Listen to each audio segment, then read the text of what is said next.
We are very pleased to welcome you today on this meeting. It's very important for us because we will present policy recommendations derived from our findings. So the aim of this first presentation and of the session overall is threefold. First is, of course, to present you the recommendation of the project and to validate with us the content of this recommendation, but also to rely on you to refine the key message of our policy recommendation, but also to enrich the option that we want to share with you. So we have started to draft our final recommendation report, but you will be part of the process, and we really count on your feedback to enrich this recommendation. So the outline of the presentation today, of the session today, we will have 4 different moments in the session. The first one will be an introduction to the policy recommendation that I will provide. Then there will be a roundtable discussion that we will introduce in the next slide. Then a question and answer session where you will be given the floor. And lastly, sorry, I'm moving to control the next screen. And lastly, a conclusion, and we are very happy to welcome Tom Kelly, former president of EU FRAS and working for Teagasc, who accepted to come and give some take-home message at the end before we conclude AgriLink Conference. So we will start with an introduction to AgriLink's policy recommendation. First, we want to acknowledge the context in which we elaborate and wrote this policy recommendation. We are in a very specific policy moment, at a moment where the importance of advisory services and agricultural knowledge and innovation system have been really acknowledged by European policy, and at a moment where member states are writing their AGRI plan for the next AP. So we try to integrate as much as possible our recommendation within this context. Another point is that our research project is only one in the many projects that were supported recently by the European Union to reflect upon advisory services in AGRI. Early from FP7 up to H20 projects, there have been Solinsa, ProAgris, AgriLink, LIAISON, I2 Connect. So we try to embed our recommendation in this stream of research projects, and especially to relate to projects that will continue after AgriLink. So that's why we invited the LIAISON and I2 Connect projects to enrich our recommendation. That's why we came with the idea to have a roundtable. So we are very pleased to welcome for our session today 4 people that will contribute to the roundtable. So Inge van Oost from DG AGRI, that you may all know, working at DG AGRI. She's an AgriLink's policy officer, and she played a major role in the elaboration and review of AGRI's plan. Then we have our colleague Susanne from Münchhausen. She is a coordinator of the LIAISON project. And we have also Sylvain Sturel from APCA, the French Chambers of Agriculture, who is a coordinator of I2 Connect project. And we will have also in the roundtable our colleague Natalia Bellostas, the head of Inge and a member of AgriLink. So many thanks again to our panelists to contribute to this discussion on policy recommendation. The first element to present our recommendation is to remind the foundation of this project. The first thing is, of course, this is only the recommendation of a research project. So what we try to do is the following. We try to provide useful concepts that we find that may be useful for, not only for academic research, but maybe also for policy debate, such as our micro-AGRI concept. The main activity of the project was to provide extensive empirical evidence about farm advisory services and their contribution in innovation, but also to acknowledge the limitation of this evidence. We test co-design methods with stakeholders and derive from it what we propose are not solution but option. It is very important for us to highlight this because solution is really a policy work, and we are there just to derive option based on our work. And this is all the more important as we consider there is no silver bullet or standardized solution regarding advisory method and policies that maybe apply across contexts. So what we try to identify is good fits and gaps in the advisory system. And that's also why our policy recommendation benefited from many co-design workshops and with diverse actors. We organized more than 40 events. because we consider that elaboration of this policy recommended option, we have to do it in collaboration with stakeholders. Now about the content of the recommendation. These recommendations are embedded in the very specific perspective that we have chosen in AgriLink, that we could put it in a short one, could be described as a farmer-centric perspective. You may remember that in my introduction Wednesday, I started by acknowledging that there was a wide knowledge gap to our understanding related to farmers' practices, needs, and use of services in their decision to adopt or not innovation, which means that our recommendations are based on the effort we made to produce knowledge and information about and data about farmers' use of services through our interview. So that's a strong basis for our policy recommendation. And linked to this is the fact that we did not start with a priori definition of what is advisory services. We start with a definition of advisory services as an activity, a service activity, which aim at finding solutions with and for farmers by producing knowledge for them and with them. With that, we acknowledge a strong diversity of advisors, be they professional advisors, but also occasional advisors, peers or researchers that may play this role at a certain time.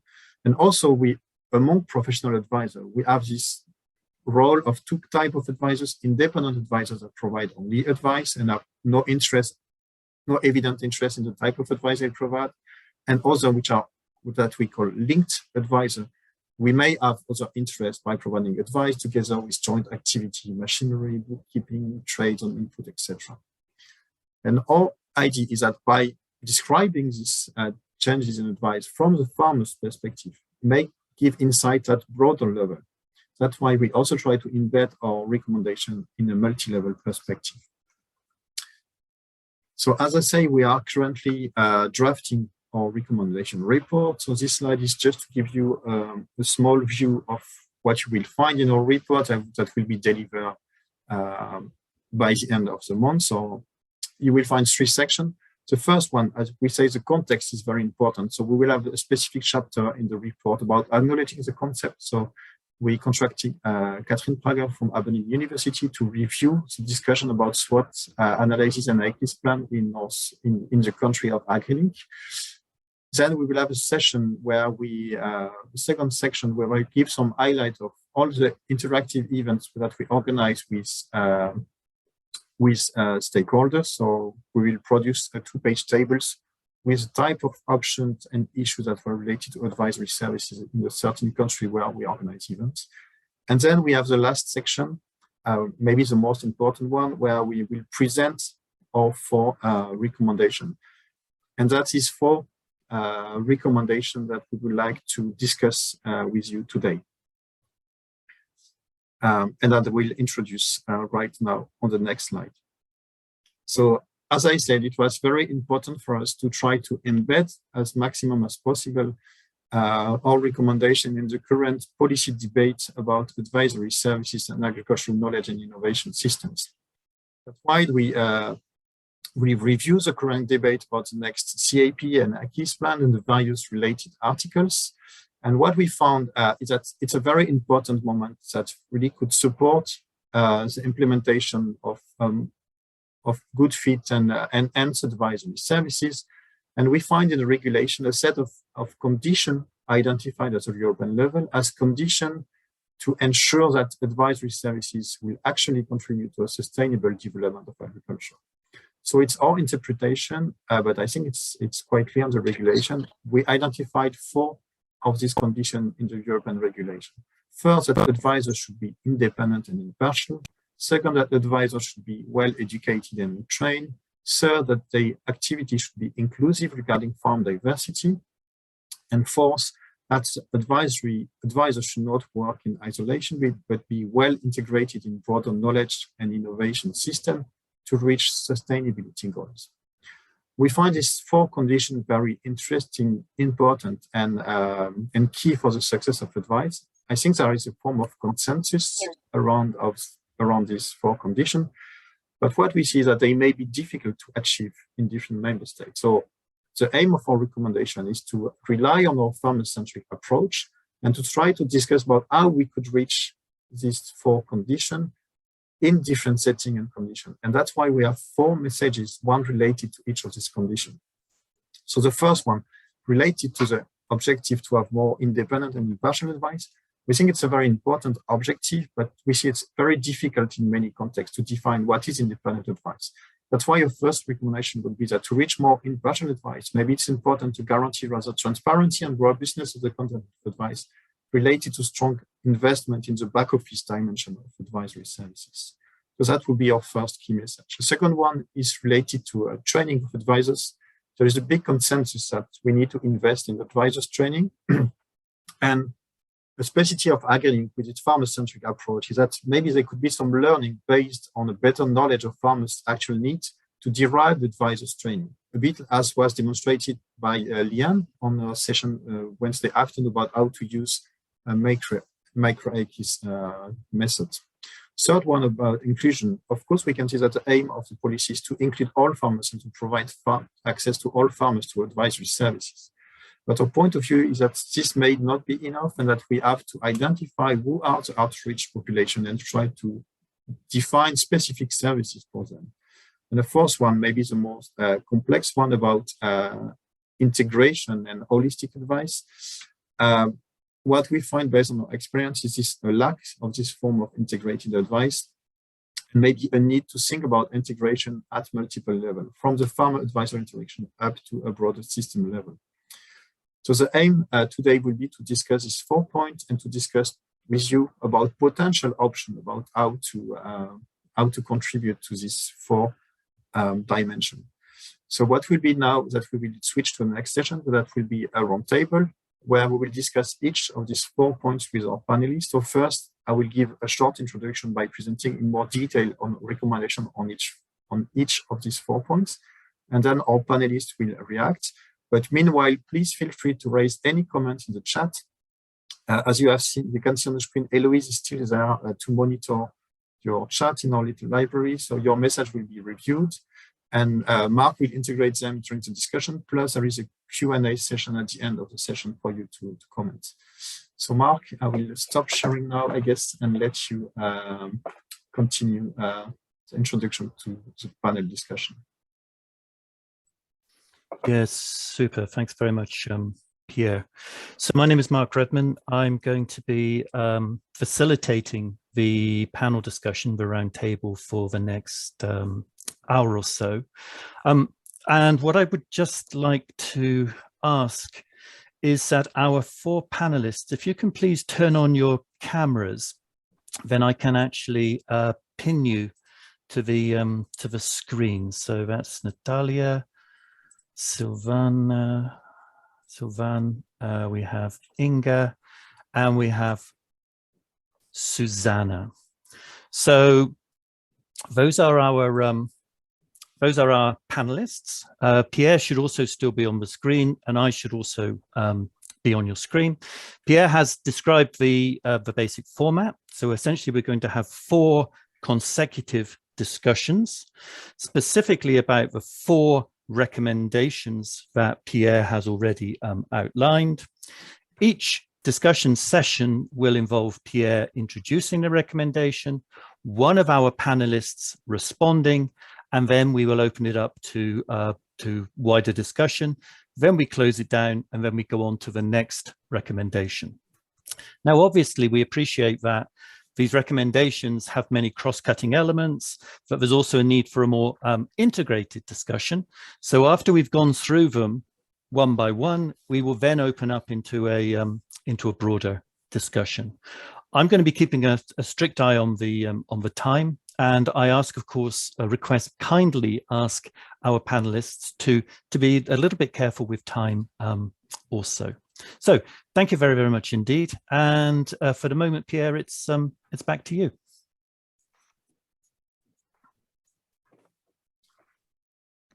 Sorry, I will share my screen again.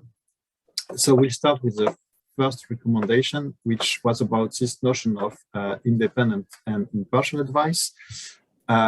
So our key message there, and I will read it, will be that it could be more efficient to guarantee transparency and robustness advice and to try to delimitate the boundary of independent and impartial advice.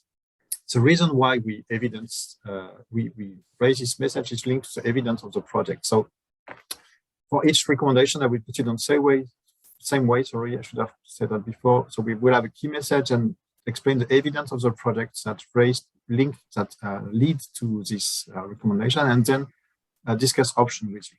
So why we came with this message is that because in AgriLink, we evidence a diversity of bias and there is a complexity of delimitate what is independent advice. That is linked to the fact that bias may come in very different forms. It could be obvious in the front office and status of suppliers when advice is linked to other activities such as pesticide trade. But we find even bias in informal network, for instance, where a peer or a network brings some advice. It's hard to retrace back on which type of scientific knowledge they rely. But we find it also in the back office, and even some independent consultants that we met, when we ask them their sources of knowledge, we find that industries were playing a strong role in the source of knowledge of this independent advisor. So it made its independent advice very difficult to delimitate. Moreover, the role of trust and if there is a form of past dependence, the way the farmers choose advisor, which is more important maybe than the independence of the advisors. Of course, as for all of recommendation, we have to be cautious that it's of course limited to the scope of our research. So please keep in mind that our samples were not representative but propositive. The fact that we consider that independent advice is hard to delimitate does not mean that we do not see a role for policy. On the contrary, we think that there is a strong role of advice to guarantee robust and transparent advice. And we see different options for this. Some of them we are discussing that in country are related to the individual level of advisors through certification, compulsory trainings, or maybe professional body of advisors with ethical requirements. Other solutions were rather embedded in multi-actor settings that are maybe already promoted by the European Union policy, with a strong emphasis on joint demonstration activity, joint training between different types of advisors to support more transparency. And then there was some option related to the need of a public investment in back office for the assessment of innovation, with networks of demonstration, public demonstration that compares the effectiveness of technology, especially digital ones, and open knowledge platform. So I will stop there for the presentation of this first recommendation and give the floor to our first panelist, Natalia, that will make comments based on India perspective, and then we'll open to the rest of the panel. So, Natalia. Thanks a lot, Pierre. Well, first of all, I'd like to thank the organizers for inviting India to take part in this panel discussion. We've been an active partner in AgriLink, and we're very grateful for having the chance to present our views and advice. Just a very short introduction to India. We're a public applied research and advisory organization.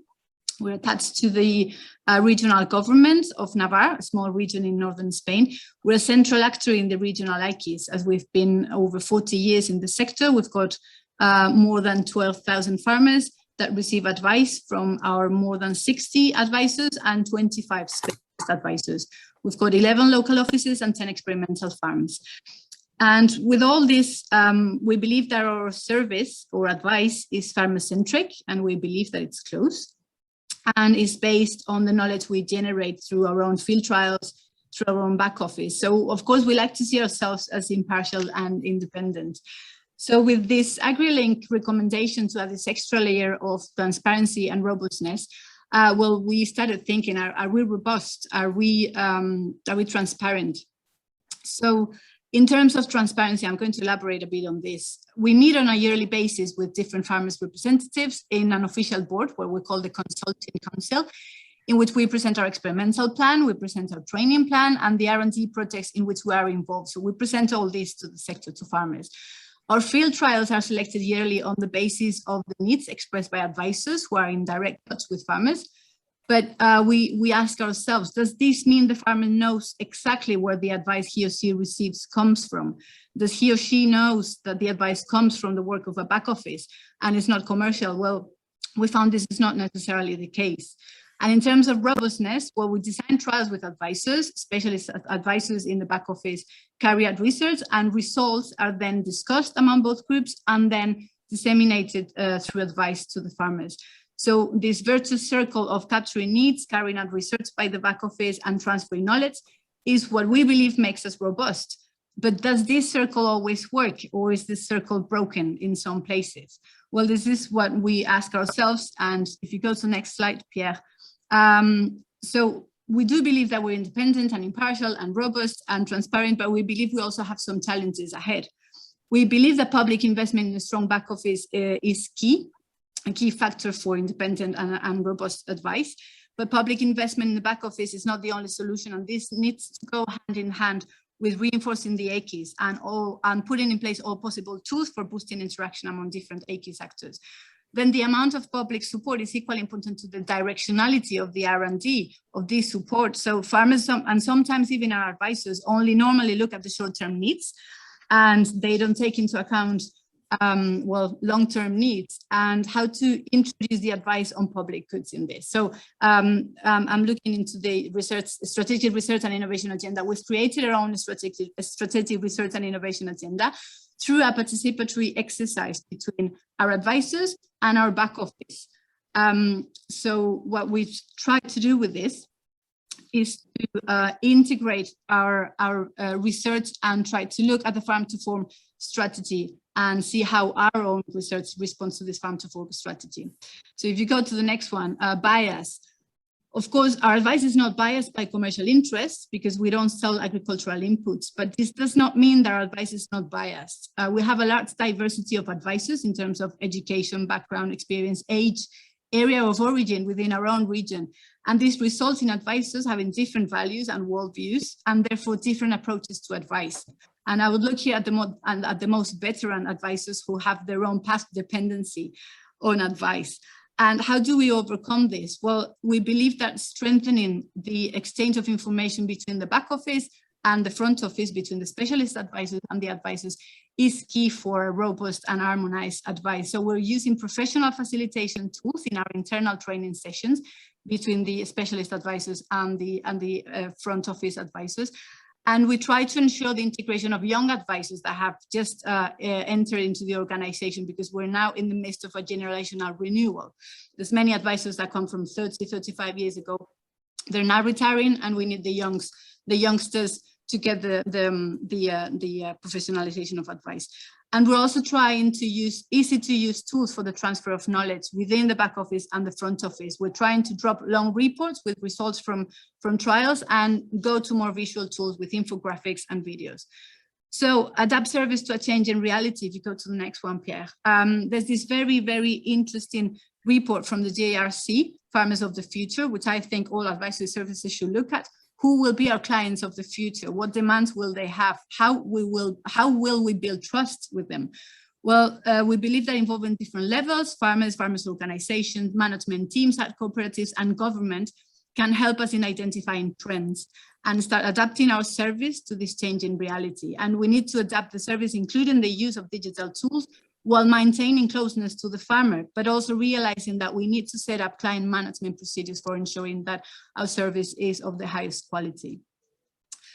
So the very last one, in this continuous quest that we've got for the holy grail of independency and impartiality and transparency and robustness, our key allies are European projects, and that's why we're a partner in AgriLink, Innovation to Connect, Fair Share and FTT, and we're also a member of the SCARACIs. This allows us very much to get the research perspective and to see our service from above and learn about the different theoretical approaches that underpin advice in practice. And this allows us to be critical of ourselves and apply a continuous improvement approach in our advisory service. So this was all from our side and our ideas. Thanks very much. We'll go to the discussion. Yes, thank you very much. So Mark, I'll let you. Yeah, thanks. Natalia, that was fantastic. Thank you very, very much indeed. And really super timekeeping as well. So that's really much appreciated. So you gave a very comprehensive support for this recommendation, this focus upon transparency and robustness. And really interesting also, and I like the fact that you referred to the to this JRC study, Farmers of the Future, which is a really interesting insight into the potential changes in the profile of clients, of your advisory clients. I saw in the chat that Susanne responded positively. Susanne, would you like to elaborate on your comments? Yeah, I was referring to your point when you were confirming that even you as a public organization will never be able to provide independent advice, because there's always something going on in the background, and advice can't be independent, sort of say.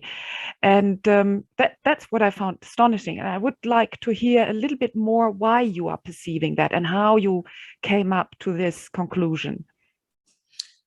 I can give a very concrete example with organic advice. There's been no tradition of organic production in our region. And some 6 years ago, when there was a change in government that prioritized organic production, we tried to set up an organic advisory service within the company. But what we found is that there were many advisors that just didn't believe in organic production. And it was a matter of values. It was a matter of believing, really. And they said, or their argument was that it was a political command from the top of the organization that we should get into organic production. My struggle, because I only started being a general manager a couple of years ago, was that, well, we're a technical organization and we're agronomists, and there's the agronomic knowledge that we need to convey and that we need to advise to farmers. So let's forget about ideology. Let's forget about politics. This is just about technique. This is just about agronomy, and we're very strong on that. And then we provide the advice, and then the farmer decides whether he or she wants to get the certification, whether he or she wants to commercialize this way or the other. This is a real struggle. It's a real struggle because there's still some people that believe that organic, at least in our region, I mean, I've lived many years in Denmark, and it's a complete different approach. This is still associated with certain political tendencies in our region. So they believe that we start advising on organic, we're going political. So my struggle is to say, no, we're still technical. Thank you, Natalia. Inge, there's a question in the chat, which is raising the question. I mean, why are we even talking about this issue of independence and impartiality? The point is, it's a colleague coming from the Netherlands. In our opinion, there are no independent professional advisors in the Netherlands, but the level of sustainable advice is still high. And then we have a comment further down from Andrew Fieldsend, pointing out that many commercial advisors are capable of providing independent advice to farmers, which is not connected to the products that they sell. So why do we have this obligation introduced in the regulation, in whatever article it is, which is referring specifically to impartial advice? I think the reply is quite simple. We are working with public money. And partial advice, I mean, really from suppliers, from machinery companies, etc. As Pierre explained in the beginning, what you understand under linked advice is in principle paid by the products they sell. So we feel we don't need to pay for that. Of course, after that, the discussion comes, where do you put the mark? What is independent, what is not? And in my view, this is not a main question, because as you rightly say, the limits are a little bit blurred.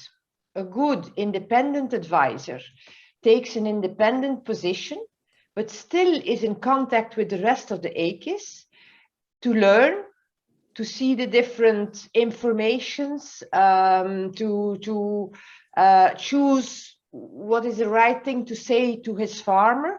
So independence, in my view, is more a way of thinking than really the linking with companies. It's not. It should not be forbidden for an independent advisor to talk with a company. On the contrary, he should talk with all the companies that are delivering this or that. So this is also the essence of AGRI. Everybody is included, but we only, with public money, give support for those who can take that independent position. And that's why we are very much for this transparent register on the website, where you can see what is the CV. I'll give an example. One of my former colleagues, when I was an advisor, came from Sharing. He worked there for 10 years. Then he became an independent advisor. And it was clear from the things he prescribed that it was still the products of Sharing, and still, so you obviously will have these kind of things. And I think the only way we can solve it is by transparency and not by certification, because certification will be a few criteria and it will be a one-off assessment. And that doesn't give the whole picture. We should have this transparent list on the website and some kind of ombudsman where people can go to tell if it's really getting a bit strange that this or that advisor is always preferring this or that company. Super. Inge, I'm going to interrupt you there because I'd really like to bring Sylvain into the conversation as well. But also, just at the same time, I see a comment in the chat from Tom Kelly. The transparency is the important point. Farmers quickly let you know if you are biased. So there are some feedback loops which exist already. Sylvain, you've put a comment in the chat regarding the situation in France at the moment, which is quite interesting and relevant to this discussion. Thank you very much. Actually in France, since I think 2008, there have been very strong discussions about reducing the use of plant protection products. There's a huge national program which is called EcoPhyto, the EcoPhyto program, with a lot of research and development activities, working with groups of farmers which are similar to EIP AGRI operational groups. So people testing integrated pest management. But after a while, still, the observation was that the quantity of plant protection products was still not decreasing in the country. And so in parallel, there were also discussions about how to try to reduce also the sale of plant protection products. And finally, there was a regulation that was voted about the separation of the sale of plant protection products and the advice on plant protection products. And it just came into force at the beginning of this year. Actually, it's very, very complicated to put this regulation into practice because, for example, cooperatives, which are selling cooperative in the crop sector, which are selling plant protection products, are very important providers of advice to farmers. So it's complicated because the technicians are very well skilled also. So now they are creating branch companies, but it leads to some reorganization of the whole AGRI in France. And it does seem unbelievably complex to try and regulate against in this issue. I mean, Susanne, you have a very pragmatic response that you've put into the chat. Well, I think all these people coming to the farm and talking to the farmer, and many of them really can provide, as Natalia pointed out, can provide impartial advice, because maintaining their clients for a long term, they need to be a reliable partner to talk to. And if they only want to sell something, as Sylvain said, they will not invite them anymore and say, well, I give you a ring when I want to buy something, but I don't have to discuss with you. But reflecting about the AGRIs, and I think that is the important emphasis that AgriLink is really making. Let's focus on the farm levels. Let's really think from the farmer's perspective. And I will come back to it when I elaborate a little bit on my presentation later on. So as AgriLink does, looking from the farmer's perspective, this person is interesting to talk to. And he or she will always be part of the AGRIs, a strong pillar within the AGRIs, but we will not pay them by public money. I fully agree. Yep. Yep. Super. Thank you very, very much for that, Susanne. I'm going to close this discussion now because we're actually running about 10 minutes late already, so we need to keep to time. I'd also just like to take the opportunity to remind everybody, please, to keep your microphones closed when you're as much as possible in order to avoid any disturbance. So Pierre, it's back to you, I think. Yes, so if everybody agree, we will close the meeting 10 minutes late to keep our timing as we give some flexibility at the beginning. So let's come to the second recommendation. You should see my screen now. So our second recommendation was about advisors training, which is obviously a very important focus on many European and national policy. And here our message is the following, is that we consider that a farmer-centric approach could be used to highlight gaps and needs in the supply of advisory services in specific contexts. And on this basis, co-design relevant training and education module for advisors. Where it came from is the type of gaps that we evidence in our farmer survey. Some of these gaps are already very well highlighted by other projects, and Sylvain will give a talk on this because it's pretty much related to I2 Connect. It's all the gaps related to soft skill, communication skills needed for interactive innovation that we also find in our survey, especially for social type of innovation.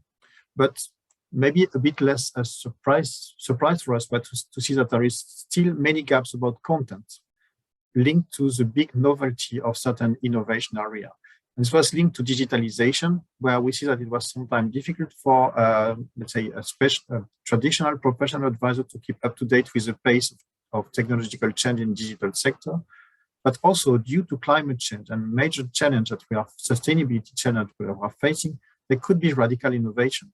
We have a great case in Greece with the introduction of avocado to cope with climate change. And there you will find some very completely new knowledge need for farmers and advisors, where often the knowledge is retained by other people that pioneers that brought the new crop into the region. So we think that we may option could be to use farmer-centric approach to try to identify their needs and then define advisors training on this basis. Of course, this was discussed in Leon's session on Wednesday afternoon, and there were some great insight, but of course the limitation is that it's just an idea, and we did not actually test our micro-AGRI methodology or personal farmer-centric methods in that respect. So still only options and ideas. So coming more precisely to options related to this training, we see two different types of options. So the first one are, I guess, pretty much in line of what the EU Commission is proposing in the next AP. So are options related to the multi-actor dimension of advisors training. During the workshops that we organize, so we have this different workshops in regions and the transitions in our workshop we organize, but lots of exchanges about the need to have more exchanges between advisors from different regions on novelty issues. And the idea to have a kind of Erasmus model for advisors to enlarge the possibility of travel and exchange was mentioned, as well as the need to have spaces for exchange between advisors and other actors, but also the need to create room for advisors' reflexivity, to find a way to train them to more long-term strategy and thinking. Other options are more related to using a farmer-centric approach to design training and education. And there it's more a proposal, but when we discuss with different partners, they were keen that maybe there could be a use of this method for fast appraisal of farmers' personal network, but also about the trigger concept that may be used to train young advisors or to do some mentoring between experienced and young advisors. So I will close there this second input of AgriLink and give the floor to Sylvain that we put a first panel discussion based on I2 Connect. So Sylvain, I have your slide, so just let me know when I go to the next. And thank you very much, Pierre. I will present the training aspects in the project I2 Connect. There are actually a lot of links between I2 Connect and AgriLink. But I2 Connect is not a research project. It is a coordination and support action. So it means we rely on previous research activities, on the work of advisory organizations, of advisory networks in Europe. And we try to improve some contents and to share them with the larger advisory community in Europe. In I2 Connect, we focus on a specific aspect of innovation, which is interactive innovation. So you can see on this picture the key elements of interactive innovation. This picture was made by one of our partners, the University of Hohenheim. So first of all, interactive innovation should address a real challenge for field actors in a group of actors. So it is a challenge which has no solution, has not found a solution so far. Another aspect is that it is always multi-actor based. So we bring together different groups of actors, especially farmers or foresters, but also advisors, small and medium companies, associations, and also local authorities, for example. Interactive innovation requires also a great deal of collaboration. So there are strong interactions between the partners, and there is also a share of power and responsibilities between partners. There is not a unique leader, so the different areas of expertise of the actors must be acknowledged. Yes. So on the next slide, thank you, Pierre, we can see the requirements for advisory organizations. So we need well-trained advisors in our organizations. And the word advisor is used here in a very broad sense. So it can be an advisor in classical advisory organizations, but it can be also a facilitator in an innovation support service. It can be, he or she can be called also an innovation broker. And we also take into account freelance advisors who are also active in this area. So by well-trained advisors, we mean people who received a specific training about facilitation of interactive innovation. I will elaborate a little bit on that later. Then we also need an appropriate organization of advisory services or of organizations. So it means there should be also a back office which can provide content and expertise to the frontline advisors. We should also have a management which encourages this type of activities. And last but not least, we need a wider enabling environment. So, for example, public policies which encourage this type of activity. Previously, I mentioned the Ecofito program in France, which was encouraging interactive innovation within groups of farmers involved in IPM. We can also mention the AGRI operational groups in the Common Agricultural Policy.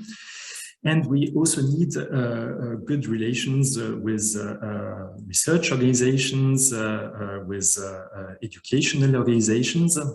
So it is actually interactions with the wider AGRIs which are required. Therefore, the target groups in I2Connect are diverse. So we have advisors who are already in activity within advisory organizations or sometimes freelance, as I mentioned. We also target future advisors, I mean students who will maybe be active later in this type of work. We target trainers of advisors, trainers of managers also. We target the managers of advisory services.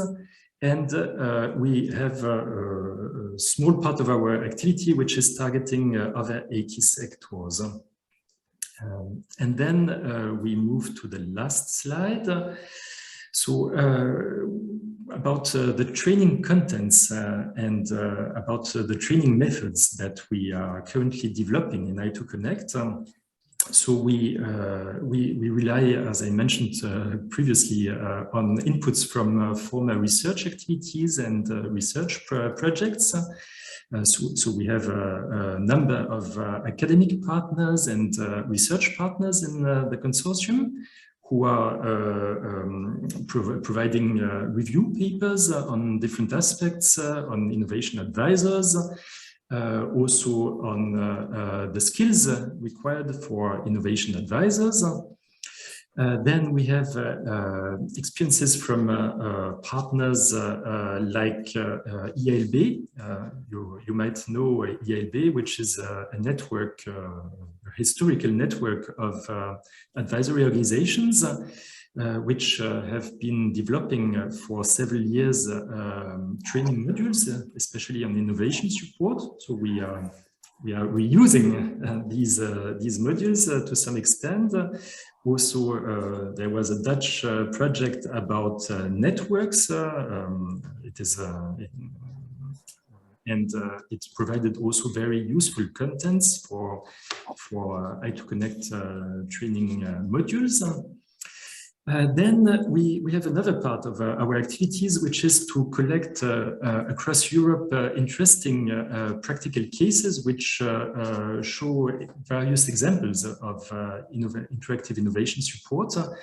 And we try to incorporate these practical cases as examples to discuss in the training courses.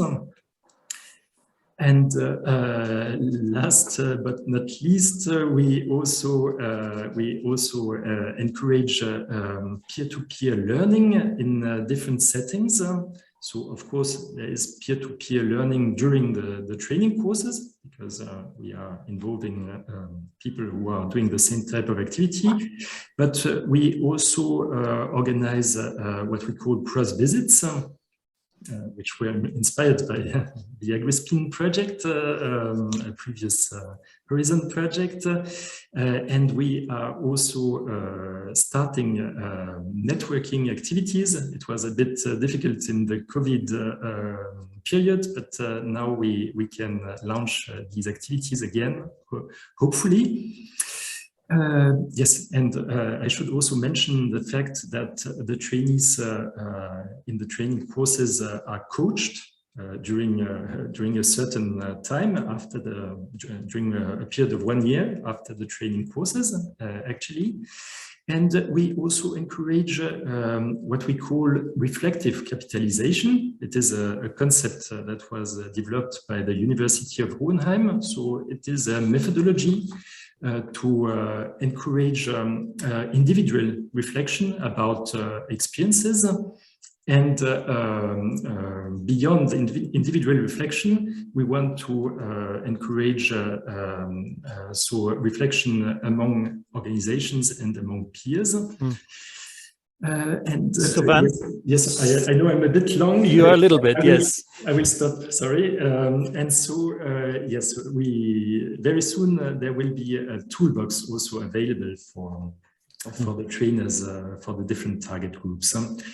And of course, we will look also into the online training course that was developed by AgriLink, because I think it is very relevant to Y2Connect, and we will look if we can draw some inspiration from it. Huh?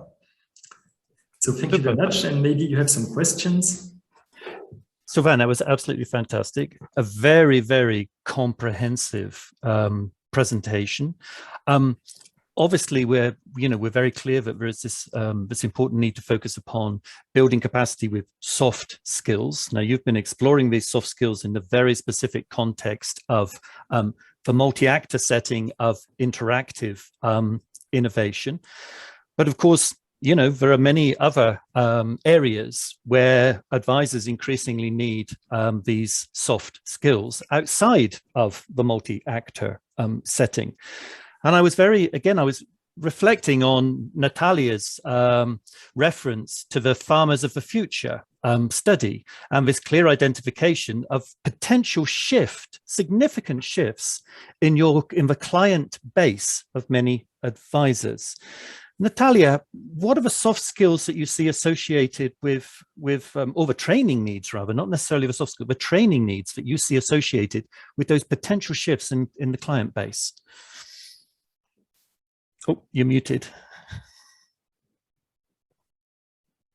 Yeah. Well, we always like to say that it's both the technical skills and the soft skills related to, well, how to deal with the farmer and, all these abilities to actually trigger conversations and ask about, well, the background for or the reasons for a number of things. So that's this relation between the advisor and the farmer. But with the changes that we might see in the coming years, we see that we lack two main skills that I would say, I wouldn't say they're soft skills, it's more technical background as well. It's how to help farmers in commercialize their own products, which in our regional context, that's not common because cooperatives are very strong and farmers have always been integrated into co-ops. So it's just technical advice, and this is what they like to hear about. So it's not so much about direct commercialization. And I would also say anything related to accounting, for example, everything that is related to a farmer being outside a co-op, outside the, the shadow of a co-op, outside of being protected by a cooperative, is what we see we might need skills or technical skills. As for soft skills, we've got 2 advisors participating in Innovation to Connect, and they're very, very happy about the training and everything. So for us, it's more about things that we were already doing. We're seeing the theoretical background in Innovation to Connect and why we should keep on doing them. So all soft skills that we're treating in Innovation to Connect about interactive innovation, they will be really, really helpful for dealing with the farmers of the future. Super. I'm going to bring Inge in a minute. I just wanted to refer to a comment that Susanne put in the chat, which is, and I think it's relevant to what you're talking about, Natalia. Do all specialist advisors need to be good facilitators? I'm not sure I'm not sure all of them, but I would say that at least someone in the team of specialist advisors and advisors should be a good facilitator. I mean, in the end, what you can find is these very strong personalities that keep on telling their own story and keep on selling their ideas about advice. And you never get, at least we're seeing now with our generational renewal, the youngsters, they just come in there and they just listen. And I think we're lacking, or I think we're missing out on their worldviews as well, on the youngsters' young view come into group. So at least I would say a couple of people in the specialist advisors and advisors team need to be very, very good skills at facilitation techniques. Super, thank you very much. Inge. Yeah, I want to confirm what Natalia just said. Not every advisor needs to be a facilitator, but we need a couple of people in a team and that are very well linked with that team, that can pass the messages that they capture to their colleagues.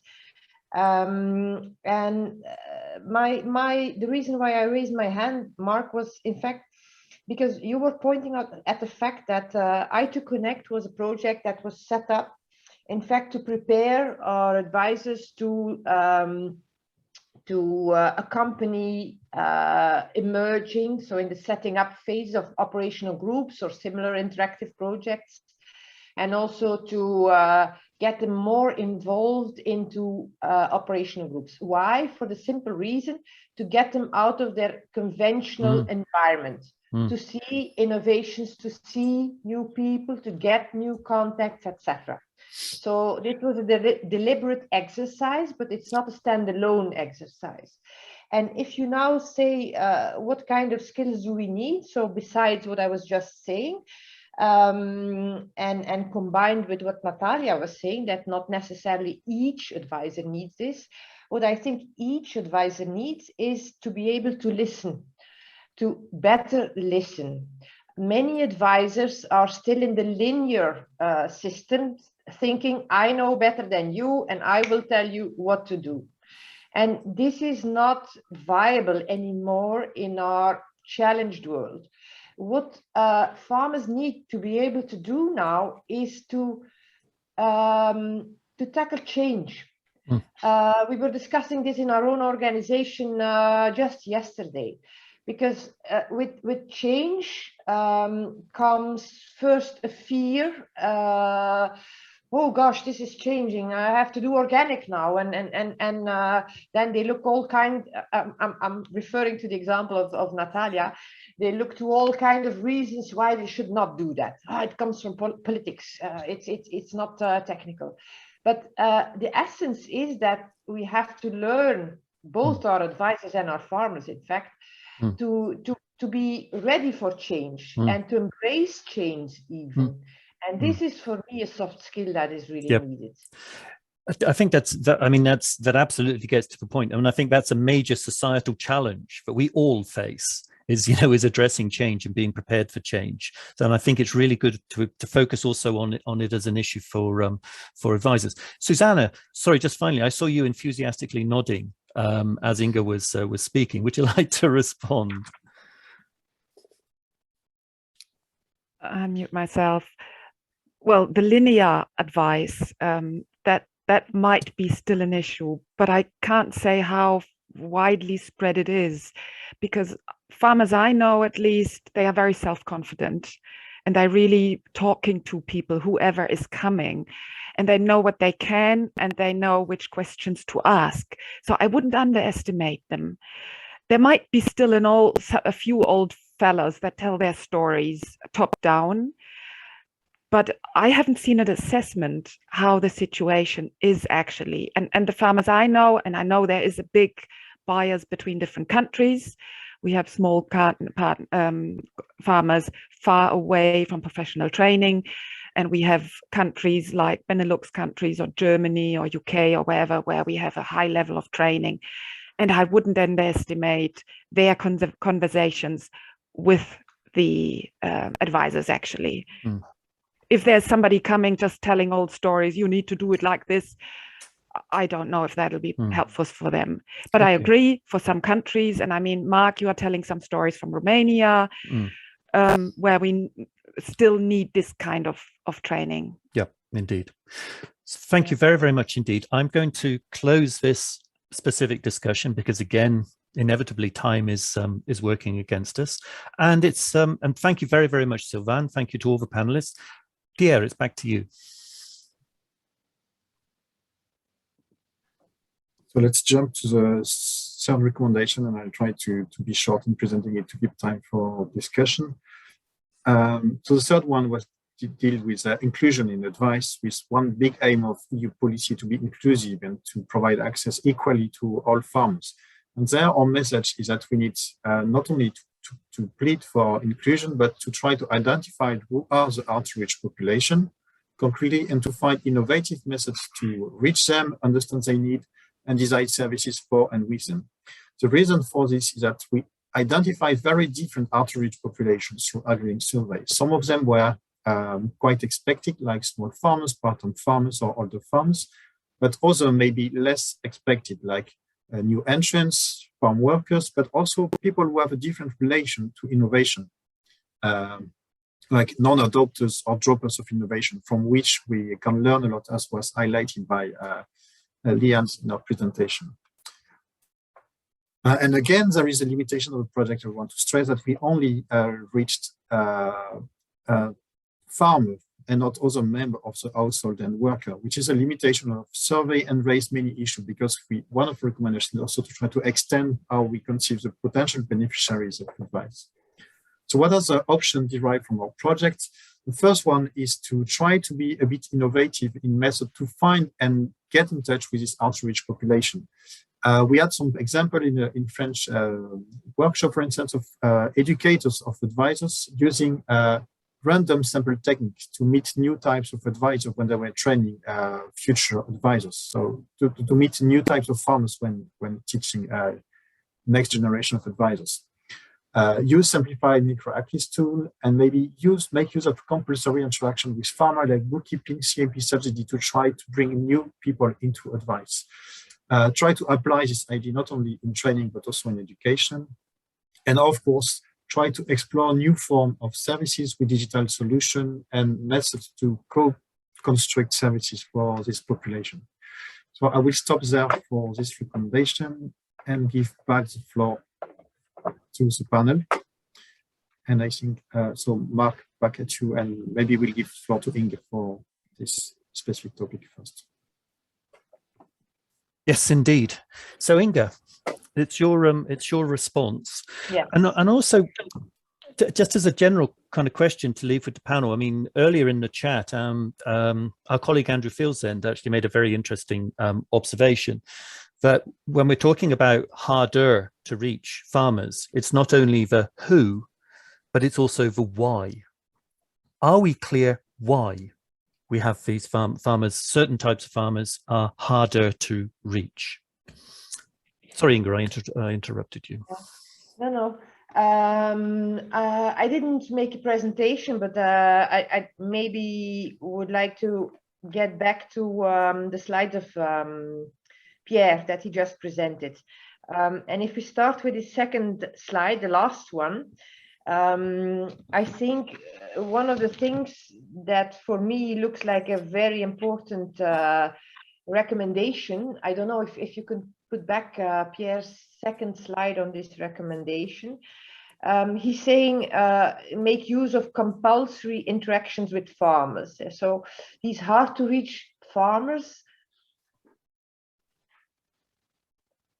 yes, so here we see it under the first bullet, and then the third sub bullet says make use of compulsory interactions with farmers and bookkeepings. I think that's a very good method to try to have these, to get in contact with these hard to reach farmers, because they really don't come out of their farm. And that's linked to what Pierre was saying in his first slide. Who are they? And that explains immediately the why. They are often the small farmers, the older farmers, the part-time farmers, the farm workers, the new entrants who don't have the networks to find the knowledge or to find the advisors or whatever.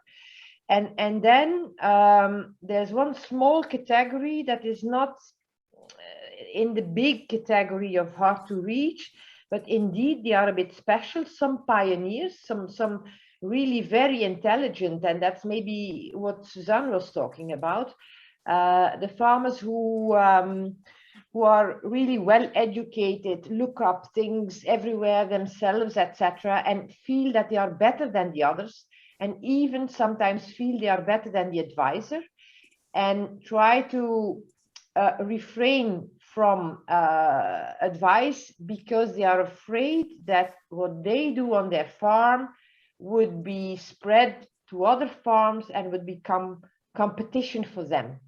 So these are a separate, very special and not a big group, but they exist, and it's nice that you have discovered them in your research. But the majority of the hard to reach is really small, older, part-time farm workers, etc. And that's why we get to the why. Why can't we reach them? Often simply because either they don't have time, they are part-time farmers, they are small, they are struggling to survive. When I was a farmer, when I was an advisor, so go back 30 years ago, The incomes were good. They still had time. There was much less administration. They didn't have to struggle to survive. We also had hard to reach farmers. Just from their own point of view, they didn't want to be taught how to do it. They just said, we know how to do it and we continue like my father did it, and you will not come to tell us what to do. So this is something they have in their heart, and it's very difficult to change that.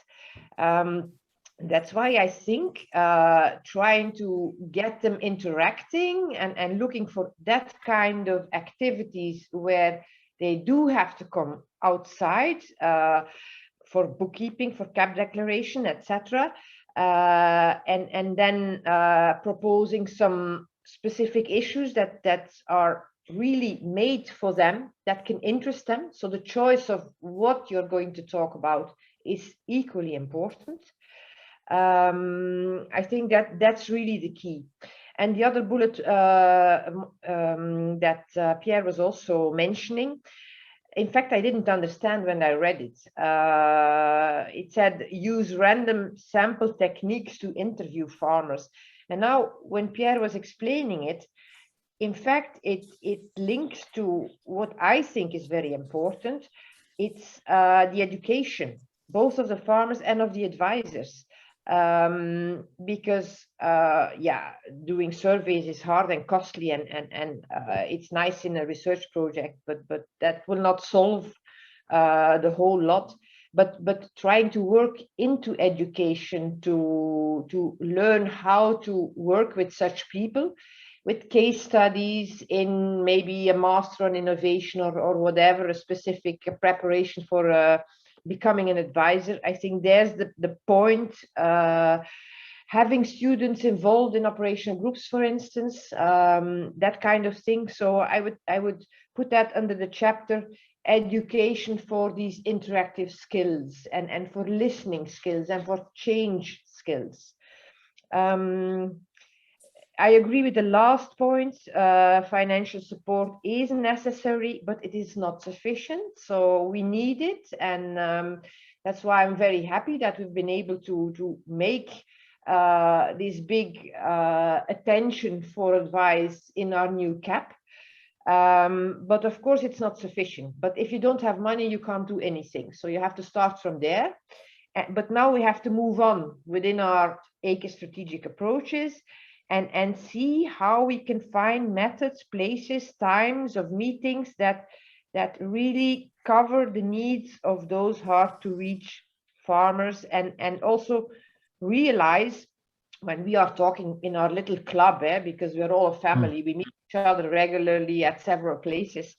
We know there are hard to reach farmers, but not everybody realizes that. And for instance, administration should be aware of that and should realize that we need different approaches and different methods to work with those people. Okay, so super. Inge, thank you very, very much indeed. Pierre, you have your hand up. Yeah, it's very short to explain the random thing. It was during a workshop that one educator of advisors said not only they have outreach farmers, but they don't know who these farmers are. So what he decided is to have with students a random technique to meet new farmers. And so this pupil will be confronted to very different type of farm model in their education as next advisor. So just to clarify my point. Yeah. So thank you for that, Pierre. So, I mean, Inge, I think it's extremely interesting in that you picked up on this this less obvious category that Pierre identified in his first slide, where we have it's about the personal characteristics, and it's interesting that you reflected upon your own experience of encountering these farmers who have these personal characteristics that they're resisting advice. There's also some really interesting work emerging in various places about the increasing mistrust or lack of confidence in experts generally.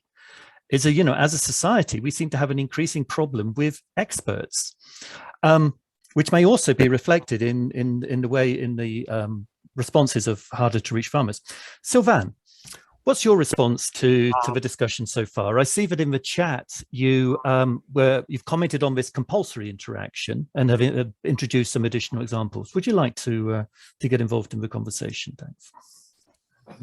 Yes, thank you. First of all, I think the suggestion of Pierre to contact randomly farmers is very interesting. I'm going to ask my colleagues if it can be done, or maybe if it is already done in some départements in France. And then I thought that there are some moments in the life of a farm where there are also compulsory interactions with administration and with advisory services. It is when a young farmer is setting up, because if you want to benefit of some financial support for setting up, you have to follow a training and also a coaching period. So there are different service providers, but a lot of young farmers do that. There are some people still that do not undergo this training, but then they cannot benefit from these public supports. So that is also an issue. Why do they don't want to benefit from this public support? And then when an old farmer wants to transmit his farm or her farm to a successor, there are also moments where there are interactions with advisory services, banks, and administration. And the last situation is also when a farmer is encountering huge financial problems, and there are, unfortunately, it's a sad moment, but there are opportunities to support these people and try to reverse the evolution of their farm at that stage. Now, that's an interesting observation, because that also relates to some of the work that's been going on in AgriLink. A very important part of AgriLink is looking at these triggers for change, and looking at those triggers, those points in the farming cycle, etc., which provide an opportunity for entry, for advisory entry. So that converges very, very nicely. And I see that our colleague Leanne Sutherland has referred to that in the chat. But on a much more kind of practical issue, I'm curious to know from Natalia about the experiences in northeast Spain, in Navarra. I mean, what are your experiences and the experiences of your colleagues with respect to the types of harder to reach farmer that you encounter, that Intia encounters? I would say that in our case, it might be the opposite. I think in our case right now, the hard to reach farmers are the large commercial farms, the very large commercial farms that are outside the co-op orbits. And apparently they just go on their own way and they're flooded, and they end up in the hands of different inputs companies, but many input companies. So those are the ones that we're finding very, very difficult to reach right now. Yeah, that's a really interesting observation, because I think we see precisely the same thing here in Romania, whereby we have this extraordinary polarity. We have millions of very, very small farmers who are extremely difficult to reach, but equally have a small number of very, very large farmers, which are also extremely difficult to reach. So we end up with this kind of, advisory vacuum. Susanne, would you like to comment? Mute. Yeah. Sorry. I'm thinking about another hard to reach group that we might overlook often, and this is farm workers. So this is part of the farm population, and I think that's a really valuable contribution of your recommendation number 3, that it is not only about hard to reach farmers, and we have those that don't want to be involved because they know everything, or those that are not connected and do their thing in the backyard or whatever. But what about those who are deeply involved in the daily practice, applying pesticides, dealing with animals, and so on? The farm staff, who is a large community on the farm, of the farm population, but we hardly talk about them, and we don't know exactly how to reach them when we want to aim for sustainability issues actually on the farm. That's a very good point, and I see that Pierre has his hand up. I think he'd like to respond. Yes, sure. This is a recommendation that we have because we had some specific cases on social innovation and new labor arrangement that brings this issue very explicitly in our project. But also it was a limitation of AgriLink and maybe still of many research projects. And when we think about advisory services, we go to the head of the farm and look at the personal network of the head of the farm. And we had a discussion in AgriLink at the very beginning saying, should we expand? But it was very hard on a methodological base because we wanted to have some quantitative elements. But I think we really need projects that tackle this point and focus on diversity of people actually working on the farm. And the second point to Natalia's comment, I think it was very relevant, and it relates to a comment that Liane made in her conclusion on Wednesday, that we still may have this Western-centric view on farming with family farm model, and that's part of the outreach as this big either cooperative farms or private farms. And we had so many examples in Czech Republic, for example, that show that these farms are very different network. Maybe they don't rely on advisory services, but are directly in research projects sometimes, either with private company or public company. But if we want to speak about sustainability, we have to find a way also to integrate those farms. So thank you for that, Pierre. We are precisely 10 minutes late, so I think we need to move on now. So I'd like to invite you to make the present the final recommendation. That's right. It's important to be precise without delay. That's a good way I thought you appreciate it. Yeah, no, I appreciate it to be right on the exact delay. Good. That's good management, I would say. So the fourth topic, and maybe one of the most complicated one, that's how to relate advisory services, AGRI, and sustainability issue. Basically, it relates to the fact that our message is that we need to invest in situations which are characterized by uncertainty, gaps, and controversy.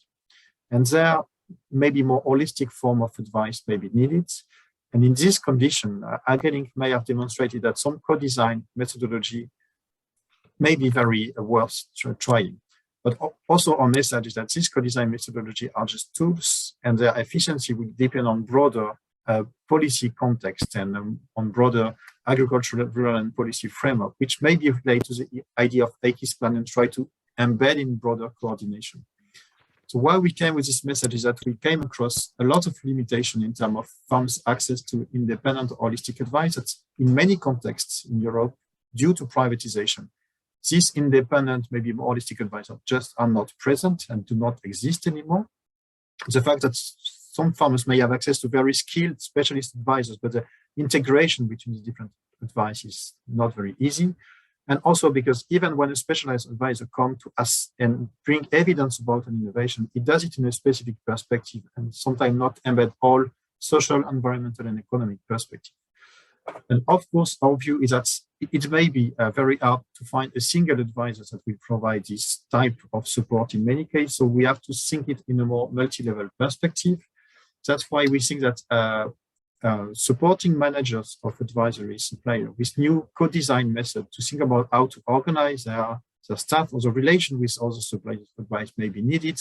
And that's why we think that co-design methodology may be used, such as living labs or other approach, but then you have to be very careful with the kind of situation you address. And of course, there is a possibility to use it for complex setting, and that's the aim, but you have to be aware of the condition needed and to use the appropriate toolboxes. But we consider that this may not be enough and that we need broader coordination within AGRI, and that's joint and transversal activity between different types of advisory organization may be needed to support more interactivity between different types of advisors. So that's it for AgriLink perspective. So I will give the floor to Susanne for a 5-minute introduction on the point of view on this. Thank you, Susanne. Thank you, Pierre. So I will be reflecting about AgriLink's policy recommendation number 4 on co-design, ACIS and sustainability. And thank you for inviting me or us as LIAISON project to contribute to your final conference. Next slide, please. You might be wondering, because I had this background picture yesterday and the day before yesterday on my screen, and it's actually a picture that represents very well not only the LIAISON project, but all interactive innovation or co-design or co-innovation, whatever we call them, projects. It's a journey. It's a journey with high mountains to climb, deep valleys, great milestones to reach, including being exhausted in between and maybe disappointed also at some time.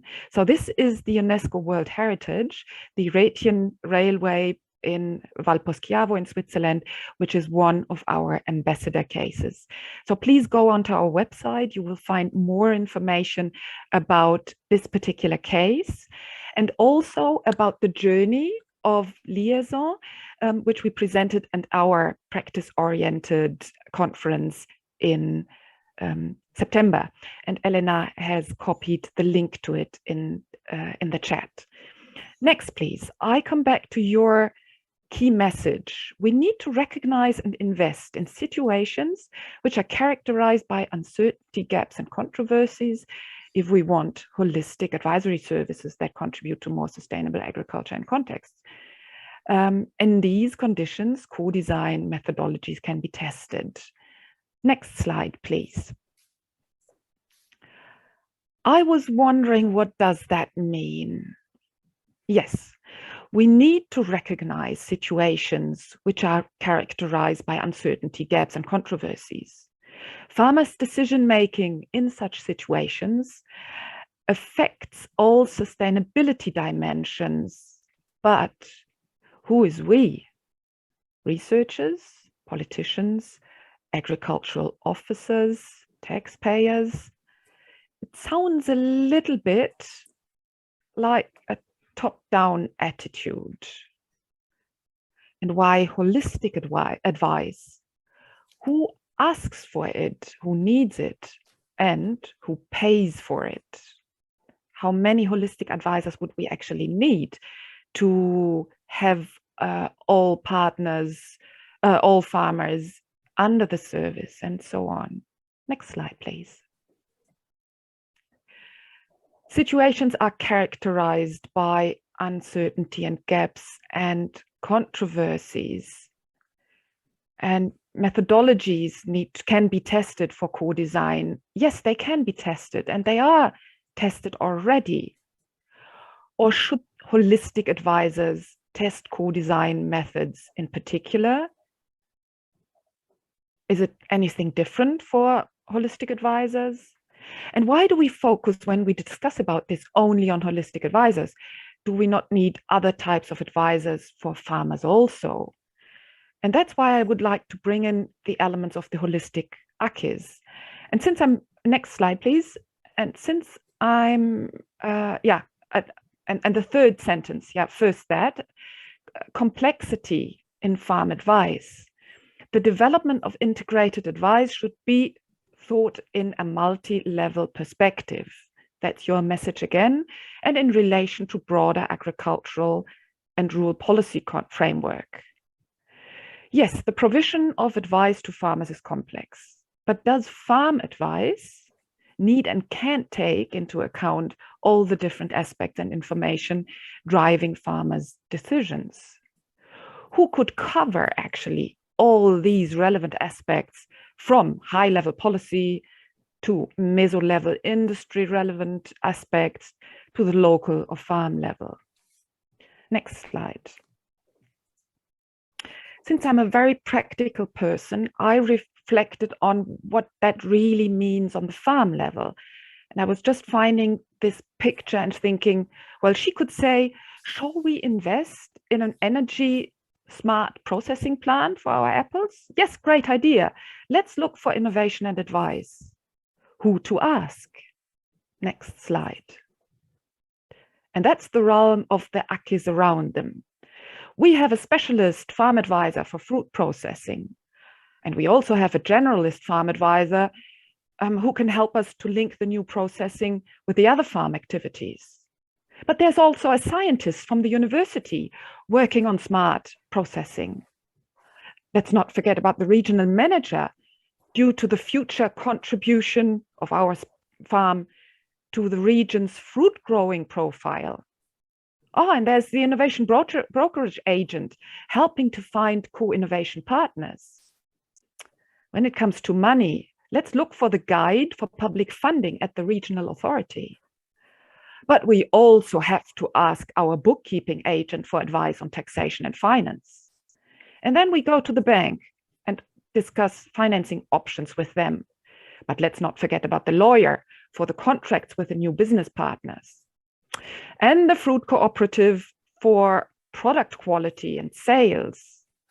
Oh, there's also the regional food initiative that focuses on local marketing, and other farmers also, which are experienced already in smart technologies, and relevant articles in professional media. Next slide. And then, isn't that a little bit, this complexity, isn't that a little bit of something that all of us experience also in our private sphere? If we imagine, could be this example or any other, shall we buy a house in the countryside or move to town? Oh yeah, let's look for information and advice, who to ask. So what a complexity when you as a person or as a small business, independent if it's a farm business or any other small business, need to make a major decision. You are looking for advice from a large variety of advisors whom you trust, but nobody actually can help you in the end with making your own very personal decision. Thank you.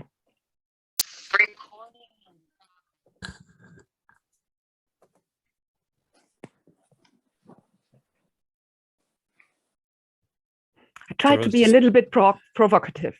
I think you may be more than a little bit provocative, and I see that Inge immediately has her hand up. Inge. Oh, microphone, Yeah. sorry. Sorry.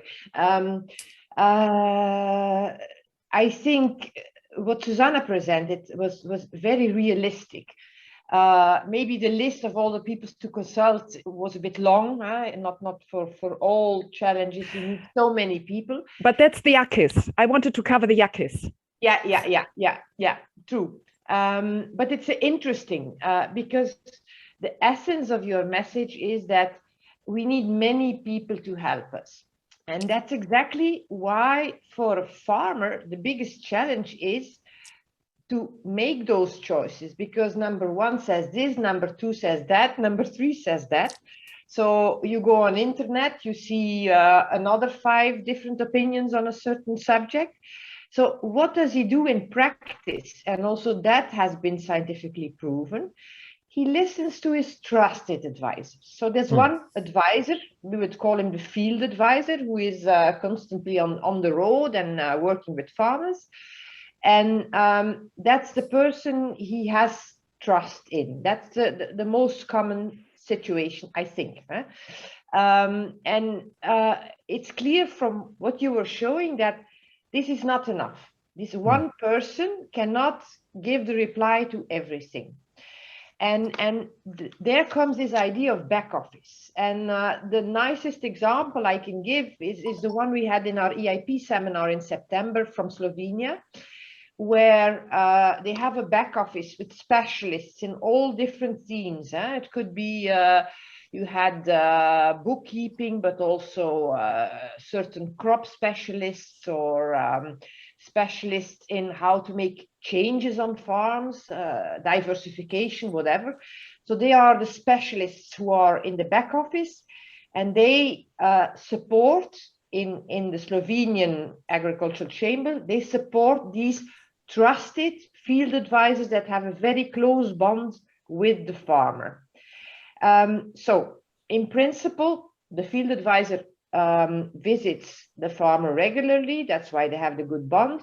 But then comes this more difficult question that he cannot reply to. And then he goes to his colleagues in the back office, and they can either give him immediately the reply that he can bring home to that farmer, or what they also sometimes do, suppose it's stable building or something, and you have to see the context of the farm, they join and they go together in the car to that farmer, and during the way to that farmer already, what is important is that they are team building. They are talking to each other, because if you have a back office and you have a club of field advisors, they also might start to get a bit apart from each other. So the moment they go together, the specialist with the trusted generalist, they already discuss the problem on the road. They get more good bonds with each other, and together they search for the right solution for that farmer, because the farmer will be there. He will be able, in interaction with the two, to say, I like this more than that. So they discuss this on the farm. And in that way, I think you come to the best solution for the farm and the farmer's context. Does he want to become big? Does he want to stay small? What's his financial situation, etc. So I believe very much in this combination of farmers looking for a trusted advisor that they really put above all other people or websites or digital tools or whatever, to help them to make the choices based on a multitude of different informations, and hopefully more and more in the future of specialists who get the knowledge from everywhere on the theme that they are specialists in the back offices. This is where we want to go, and this is what already in Slovenia, and maybe also I could add probably a few other examples, but that is already being shown and works as a good example. Thanks, Inge. Pierre, you have your hand up.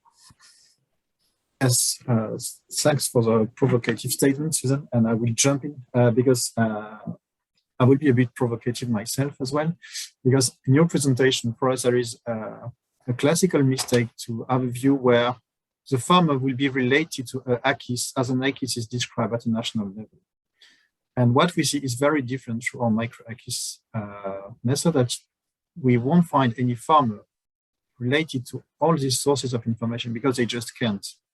The first reason is that one very important player that you highlighted, and that was important to highlight it in your presentation, is a generalist advisor. In many of our cases, this figure does not exist anymore. And in many contexts, we have to be aware that this, I think it is very important to have such actors, but due to privatization in many contexts, in certain cases, there are private consultants and the market emerged, and maybe this independent consultant plays this role, but in other contexts, they didn't. And because in our survey, we look at advisor use innovation, but we also ask more generally, who is your advisors? And sometimes we find differences and we find these generalist advisors, but sometimes they don't exist anymore. So, and I think that's the first point. And the second one is that we have many cases where, as Inge said, the advisor will rely to one trusted advisors, but the other specialists will be in very different type of organization. And all the challenge that we highlight with our micro-AGRI methodology is to draw attention to policy that there won't be automatic link between the trusted advisor of farmers and the broader AGRIs. And that's where we have to innovate, and there won't be a standardized solution, but in different countries, you have to find setting to try to reconnect this fragmented setting of the supply. That is a result of different histories, and it's a difficulty, and maybe our propositions are not very tangible in that sense, but then it's a political, but just to draw attention of this risk of discrepancy when describing a well-functioning AGRI at a national level, and looking at the actual condition of farms from the micro level. I'm just going to invite Natalia, because she has a hand up, and then I see that Susanna, you were actually waving your hand as well. So then to Susanna. So very quickly, I was going to say something, but I'm seeing Paul that is writing something on the chat, so I will react to that as well. We did a benchmark study last year on different regional AGRIs around Europe to transfer well the good practices to our own region, and we interviewed Teagasc, and I think I'm going to put Tom Kelly here. If it wasn't you, just let me know. It might be someone else. But he said, Teagasc, we cannot afford to have broken links in the AGRIs. We might not agree with other actors, and we might not agree with other actors, but we should know we don't agree. So I think that's the key. So that on the one hand, and then when Paul writes, it all comes down in who the farmer himself is the relation between farmer and advisor. I think it's all about shared values between the farmer and the advisor. That's where the trust and the confidence comes, and probably the long-term relationship. So thanks. Susanna. My thinking is that we live in a complex world, and there is not one person who can take care of all the dimensions that are relevant for any decision making. Think of the general practitioner, for example. 100 years ago, you had one doctor that came at home and that looked after everything. Today, we have so much knowledge and therapy and options and so on. It can't be one person who is dealing with everything. You have the general practitioner, and when he sees or she sees this problem goes into that direction, needs to bring in the specialty immediately, and in the end it's the patient who decides, will I have a surgery or not? I think we are no more in a world where the decision making of major, like an investment, can be really made by an external holistic generalist. I'm not saying that this person is not valuable, in particular countries where the training of farmers is not as good as, for example, in Germany or France. But I'm really asking, I personally, I don't know the generalist advisors. I know many very knowledgeable advisors around me in our case studies or in the field of the projects I'm engaged in. None of the advisors would say, I'm a generalist, I'm a holistic advisor. I have my knowledge, I help farmers with this particular thing, but I would never dare to talk about whatever. I'm specialist in animals. I don't engage in the arable questions. And that's, I think, is normal. That is part of our society where we are in. And I'm wondering if we are not stepping back and saying we need one person that is the one trusted, reliable person, because who could do that? None of us in this session could say, I will be a generalist, I would be a holistic advisor, because we don't have the knowledge. Natalia, I'm going to invite you to respond since you have your hand up. And then after that, I'm curious to know if Sylvain has a perspective on this. Oh, that was a mistake. I think my hand remained up. I was actually responding to the chat. Oh, a legacy hand. Okay, super. In which case then? I put it down. Sylvain. Yeah. Yes.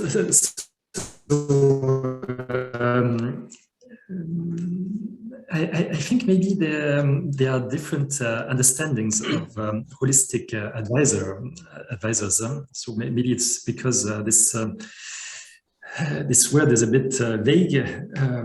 So in my own understanding, a holistic advisor doesn't need to know everything about farming activity. It is an approach where you look at the functioning of a farm, looking into all the different dimensions of a farm. So for example, the livestock activity, the fields, the machinery, the buildings, farm economy, its relations with its environment, its commercial partners, its knowledge providers, and so on. So it is more a way to dimensions, but the holistic advisor certainly cannot be knowledgeable about everything, for example, about food processing, like in your example. But this can be the first contact person to try to identify other specialists. And actually, I like very much your comparison with a generalist doctor. We still go first to our generalist doctor to help us to find the best specialists to make exams and to treat us.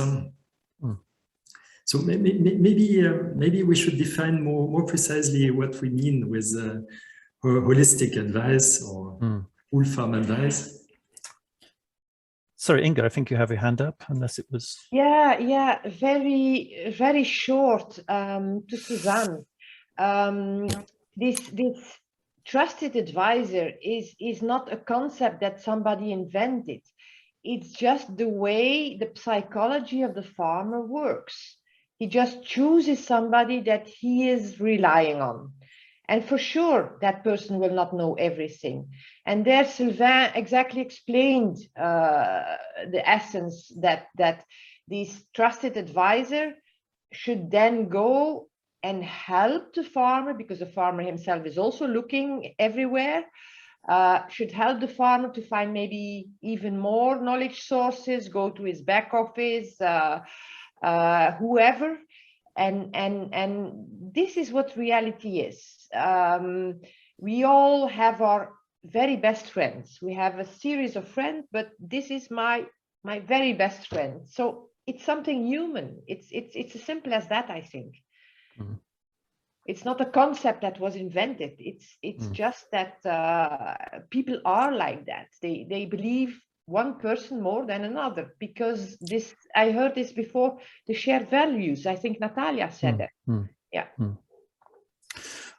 I thought it was an extremely interesting discussion, and thank you very, very much for provoking it, Susanna. I'm obviously keeping an eye on the time.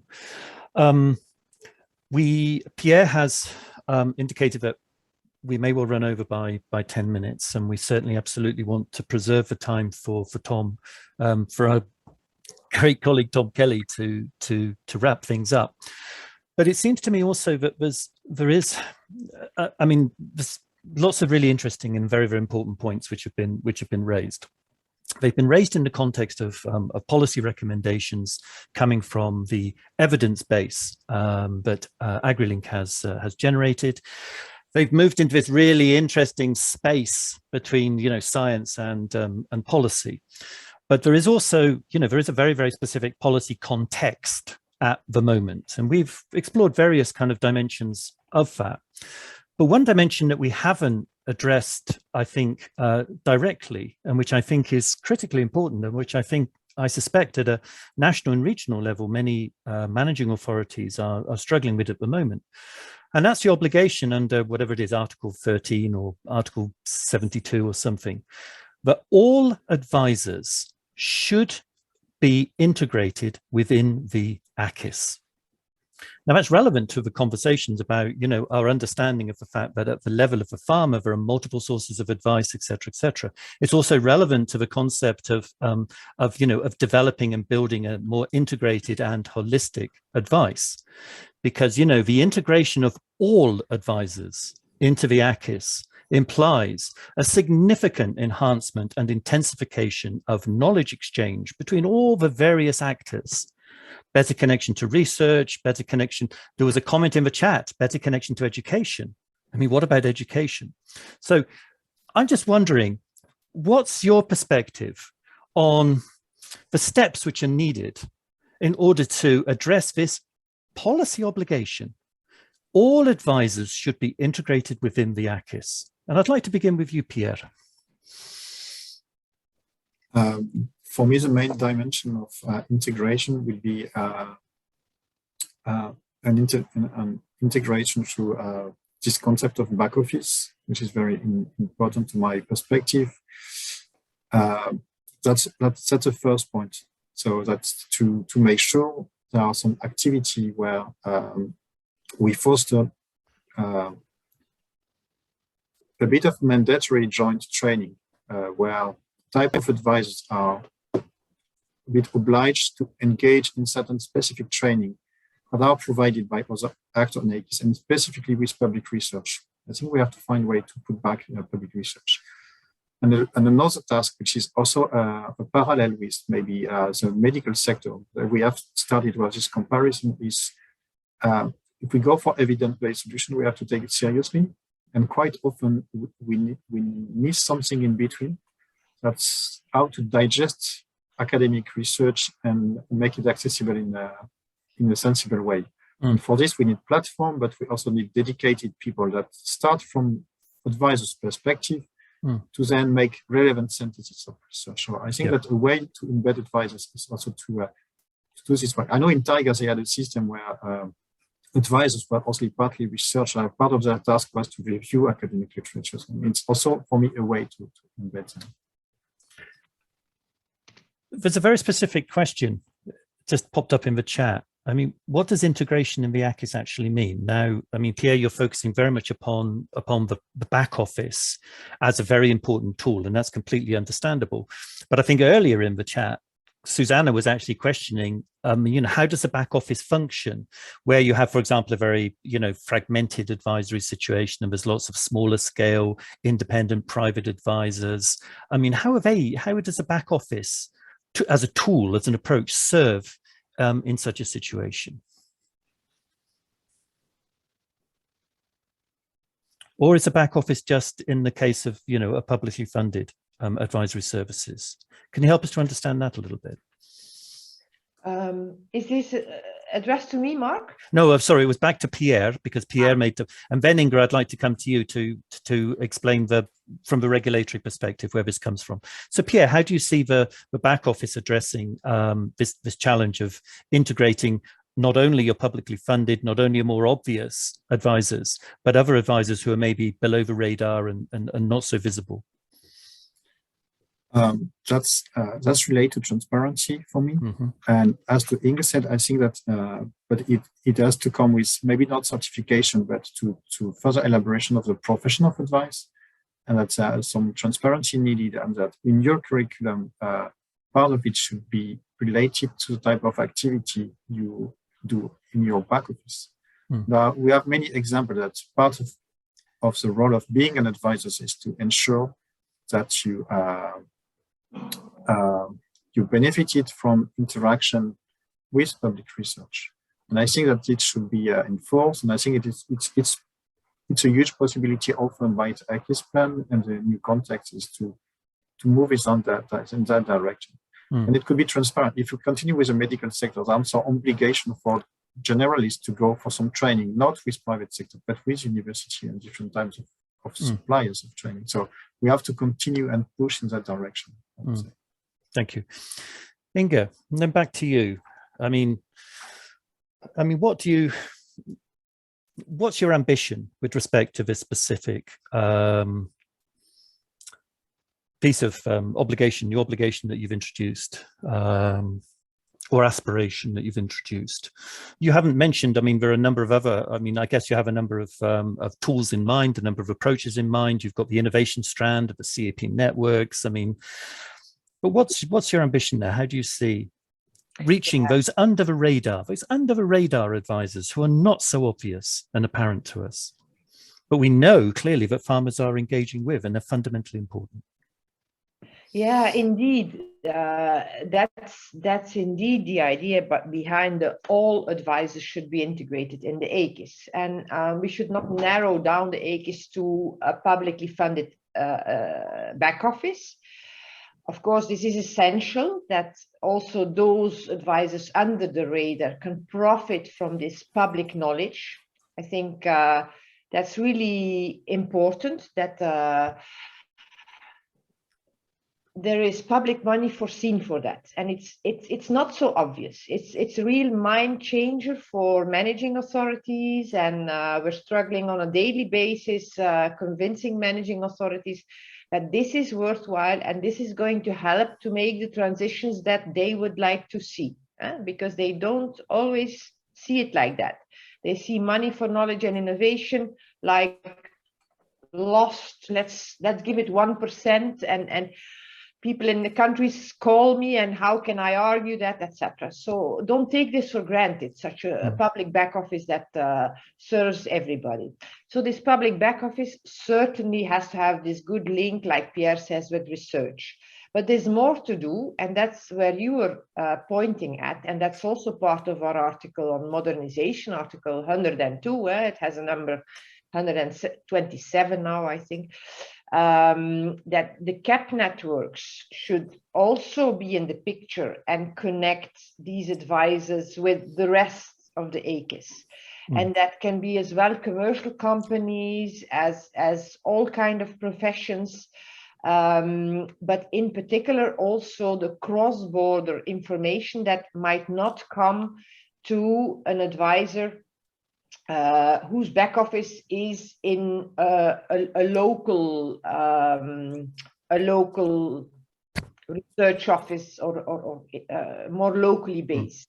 Okay. So that's the essence of our European work, our European advisory networks that we will finance further under Horizon 2020, but now thematically. We have our thematic networks that we continue to share this knowledge, and this would all feed in to the advisors to get them better integrated through the CAP networks. The innovation strand of the CAP networks will be the tool there. Yep. Super. Thank you very much. I'd like to open it up. I'm sorry to Natalia and to Sylvain. I'd also like to open up now to all the other participants, because we did promise an open microphone Q&A at the beginning. I've been watching the chat as we've been proceeding, and I've been trying to pull in some specific observations. But I'd really like just to offer the opportunity to anybody in the audience to put up their hand if they'd like to make any specific observations or to ask any specific questions or points of clarifications to our panel.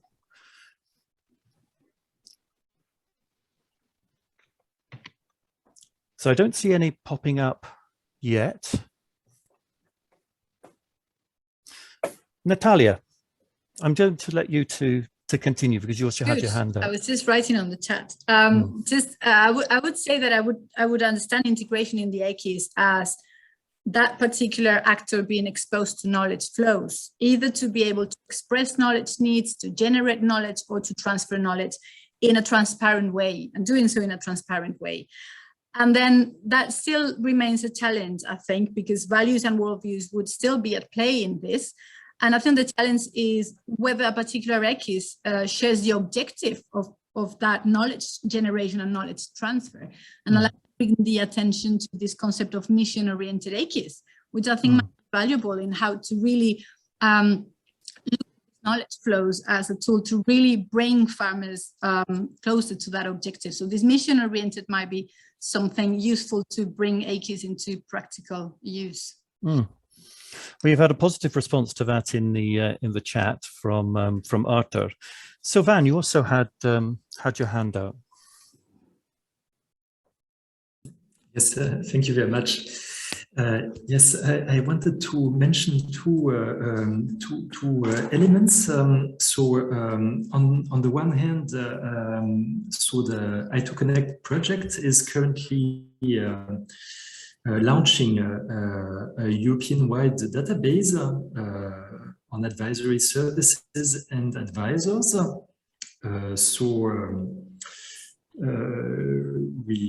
We were struggling a little bit with the database structure, but now I think it's quite satisfactory, and that will be also a way for advisors to become visible.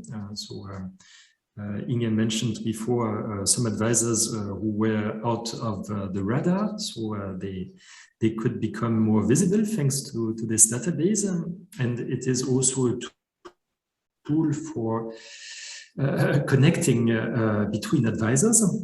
And the other idea I wanted to mention is that advisory organizations should at least set up a quality control approach in in their functioning to make sure that advisory services are always up to date and that advisors are trained on a regular basis. And of course, this is vital, this is crucial for advisory services on the use of plant protection products, for example, where there is a high health risk. Yeah, super. Thank you, Sylvain. I'm looking at the chat. We have a very comprehensive summary synthesis from Paul Daniels, which is rather interesting. But I do see one person with their hand up, and that's Leanne. Leanne, I think we've got just 1 or 2 minutes just to take a question before we go across to we invite Tom to speak. What's your what would you like to say?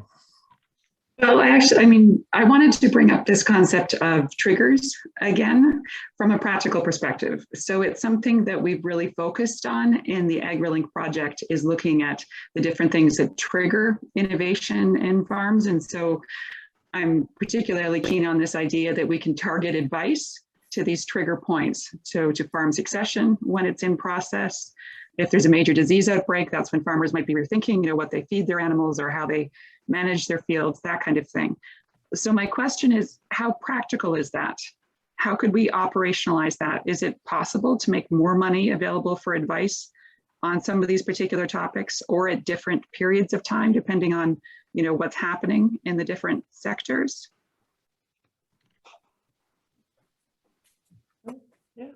Who'd like to respond? Yeah, I mean, that's exactly what's happening if we fund thematic networks and if we fund EU advisory networks on specific topics. That's exactly the intention, in fact. And we do hope that the same under the framework of the national AGRIs will be done for the advisors in the country. More network them, more bring them in contact with thematical knowledge that they don't have yet. Bring them to get together in trainings, not just for the training, but also to get to learn each other better, to get this networking out of that. So we do hope that this is going to move ahead in the next years. But we still have a road to go. We're not there. But if I see today, and I'm very happy, I take the occasion to say this, I'm really happy with this session, because it really illustrates how much steps in these last 7 years with these different projects running we have already put to find a common understanding of the challenges, of the solutions, of how we can tackle all this.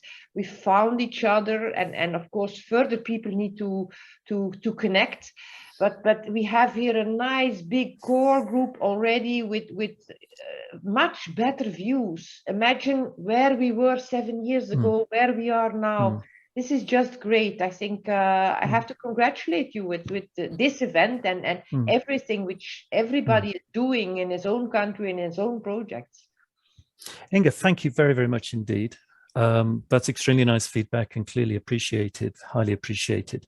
I'm just going to apologize specifically to Tom. Tom, I'm going to just delay inviting you for a few minutes, because I'm very taken with the feedback in the chat from Paul Daniels. Now, my understanding, Paul, is that you are an advisor. You're based in the Netherlands. You've been noticeably very present during our conference. I think I've seen you in most, if not all, of the sessions, and you've taken the time to reflect upon this discussion. Can I just give you a few moments just to open the microphone and share your impressions with us? Thank you, Mark. Yes, I can shortly, but the whole matter is very complex, as we all know now.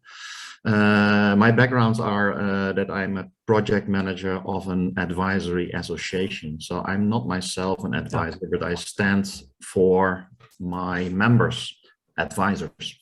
And they come in all kinds of variations.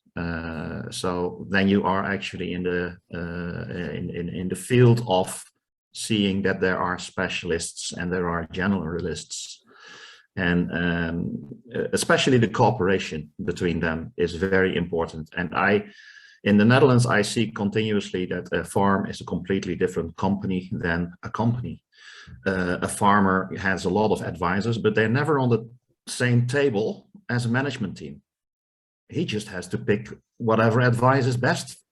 And then it comes all down back to the farmer himself, which doesn't really guarantee that's the best advice. So I think what you see in companies, you have a management team that first needs consensus before they're going to bring advice to the CEO. And that should be implemented in farming as well, I think, because then the farmer can do farming. Then he can focus on what he is best at, farming, producing our food. And of course, it's up to us to have a true value for that food. Well, nowadays you too often see that your summer holiday to the Canary Islands is more important than your daily food. And those are forces, then you already go into the perspective of the whole holistic approach. And that is too much to just like say in a few minutes. Yeah. Thank you very, very much for that perspective, for bringing us back down to earth. Thank you very much for your contribution, and thank you so much for giving us so much time. Thank you for working together, all together in an AGRI's concept that hopefully is going to bring relief in the whole matter. Super. Thank you very much. Thank you very much. And I'd like to say thank you to all of our panelists. Thank you very, very much indeed. But I'm now going to close your windows, and I'm going to give the spotlight to Tom. Tom, huge apologies for the delay. I hope it doesn't cause you any inconvenience, but over to you. Yeah, thank you, Mark. I hope you can hear me okay. First of all, I would like to congratulate you on an excellent conference overall, and also an excellent discussion today in terms of trying to bring out what are, I suppose, important issues for the policy and for the future of how advisors contribute to a stronger and better AGRI within the European context. I suppose I'm not going to try and summarize everybody's presentation or comments, but I would like to say that some of the issues raised in this final discussion and coming from the recommendations of the project for policy, I think are very important, and I think that it's really good that they are being raised here. My own views are that I agree 100%. I think transparency is really important. And it outweighs independent advice or other definitions that we may have. I think it does set us at a level of understanding that advisors are compromised in terms of the messages that we give to farmers or the decision support that we provide to our farmers. I really welcome the analytical and research component that looked at the science around decision making on farms. And I do, and personal experience, every advisor will have identified triggers that they have seen themselves, and very much so where, you know, farmers are engaged with these with innovations as a result of very definite triggers in their own lives, in their own families, and outside of that, as well as those coming from innovations, coming from new developments, etc. So I suppose think that certainly in terms of improving this transparency, I really think there is a need for some level of back office support that creates a level playing field for smaller independent advisors, for advisory associations, etc., that do not have good links to research. And I'll talk a little bit about that later on. I think in terms of training needs, I think it's very, very simple. As we transition from very much linear type knowledge transfer and knowledge exchange to more knowledge exchange and participatory type activities, the role of facilitation skills, or the need for facilitation skills, is really, really important. And I think this is something that is recognized among most consultants and advisors, that if they do not have them themselves, they ensure that they, within a group work that they are working with, that they bring somebody who has those facilitation skills to help. Advisors, and it's always been the case that advisors have to be good listeners, because through listening, we show interest in the farmer, and be able to listen and remember what a farmer said to us 12 months ago is a really, really strong relationship building exercise that young advisors should be trained to be able to implement at farm at practice level. And I think that really this, when we talk about farmer-centric approaches, I think giving this attention to the farmer and respect to the farmer is really important in our work. I a little bit early on in the conference, I thought we were very one-dimensional in thinking about farmers, but I think Pierre has corrected that very much today, in terms of we should never look at a farmer as a farm client as just a farmer. The family, the father, mother of that farmer, the sons, daughters, families, wives, spouses, partners, you name it, they all contribute to decision making. And I think it's really important, and even extending beyond that family, those in the community, those who have an interest in the landscape, an interest in the environment, in the local environment, they are all influencing decision making. In the context of hard to reach farmers, and just to comment on that, and I think it's something that I have experienced, that we have people who go through a stage of their existence as farmers who may be hard to reach at a particular point. And that we find this particularly, interestingly enough, we've done some analysis on this, some of the hardest to reach for farmers are those who finish agricultural school and go home to farm, and we do not see them for 10 years until they come back in to take over the management of the farm.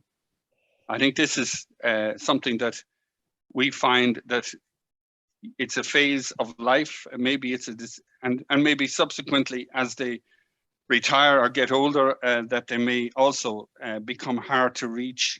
Maybe they become very comfortable in their own business models, and as such lose contact with advisors.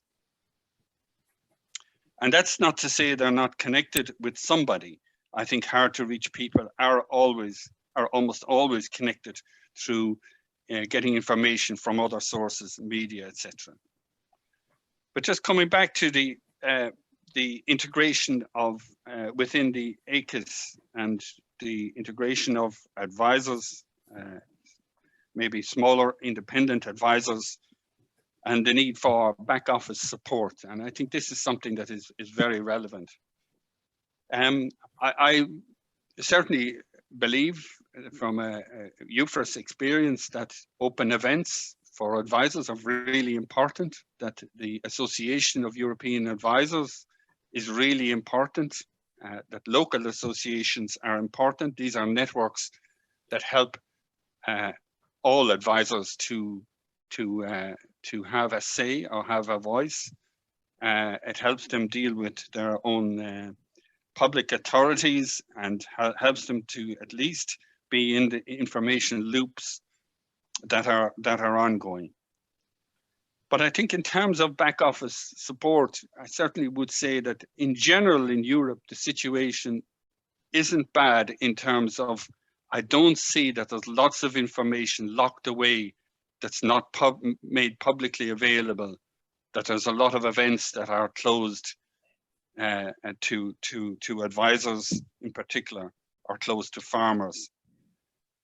So I think that there is, I suppose, this project and very many other Horizon projects that are there at the moment are going to help us to become more integrated into the AGRI.